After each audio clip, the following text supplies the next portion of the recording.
Assalamualaikum warahmatullahi wabarakatuh. Jumpa lagi dalam pembelajaran IPS di MTS Aljayani. Mari kita saksikan video berikut ini.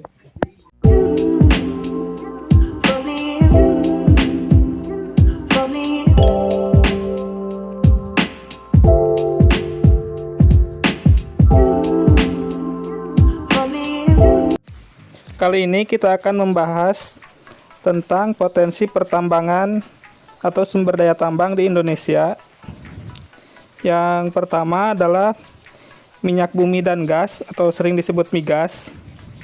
Potensi ini sangat besar sekali income atau pendapatannya bagi bangsa Indonesia atau devisa bagi bangsa Indonesia dari migas ini. Migas di Indonesia salah satu pensuplainya adalah beberapa pulau, diantaranya Sumatera yang terletak di Nangro Aceh Darussalam, kemudian di Riau, di Pelaju dan sekitarnya, kemudian di Jawa di daerah Majalengka, Wonokromo, Delta Jawa Timur, Cepu, Cilacap dan Jawa Tengah. Di Kalimantan di Pulau Tarakan, Balikpapan, Pulau Buyu dan sekitarnya, di Maluku, Pulau Seram dan Tenggara, di Papua di Kelamono, Sorong dan Babo. Di Indonesia sebetulnya pengeboran minyak itu pertama kali dilakukan di daerah Sumatera Utara, dan daerah ini termasuk daerah yang penghasil atau penambangan minyak yang kedua di dunia setelah di Amerika. Yang selanjutnya di daerah Majalengka, pengeboran dilakukan oleh orang Belanda bernama J.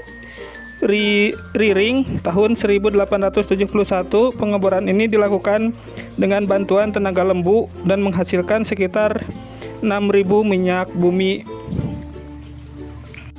Cadangan minyak bumi di Indonesia terus berkurang dengan pengambilan dan eksploitasi yang terus dilakukan. Ada yang memperkirakan sekitar 14 tahun ke depan cadangan tersebut akan habis dan Indonesia harus mengimpor dari negara lain.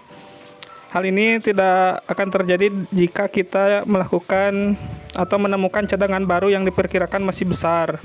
Cadangan minyak bumi di Indonesia masih cukup besar karena Indonesia merupakan negara yang termasuk penghasil minyak atau termasuk pengekspor minyak yang sering disebut dengan OPEC.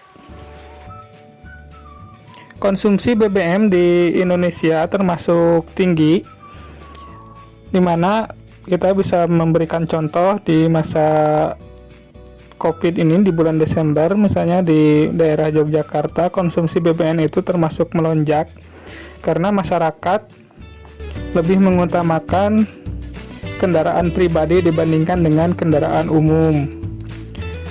Adapun dampak negatif dari konsumsi BBM ini adalah satu, lapisan ozon lama-kelamaan akan menipis dan itu sangat merusak lingkungan. Kemudian dampak ini sering disebut dengan efek rumah kaca yang bisa memicu pemanasan global. Pemanasan global ini menimbulkan, salah satunya adalah mencairnya kutub utara dan kutub selatan, sehingga berdampak kepada daerah-daerah di pesisir pantai yang kemungkinan akan tenggelam.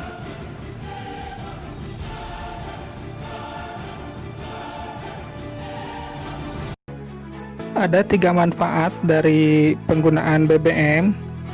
Yang pertama, pengolahannya mudah, atau dengan kata lain biaya untuk memproduksi bahan bakar atau energi dari bahan bakar fosil ini sangat mudah atau sangat ringan biayanya. Yang kedua, proses pendistribusian dari penggilangan minyak atau dari kilang minyak sampai ke konsumen itu sangat mudah atau sangat murah. Bisa dilakukan menggunakan pipa-pipa untuk pendistribusiannya ataupun menggunakan mobil-mobil tangki. Yang ketiga, bahan bakar fosil ini digunakan sebagai pembangkit tenaga listrik, karena dengan menggunakan bahan bakar fosil lebih murah dan lebih stabil dalam menghasilkan pasokan energi listrik. Tapi dampak dari menggunakan fosil ini ya seperti yang disebutkan tadi, merusak lingkungan. Mudah-mudahan ke depan pasokan energi listrik bisa lebih ramah lingkungan lagi.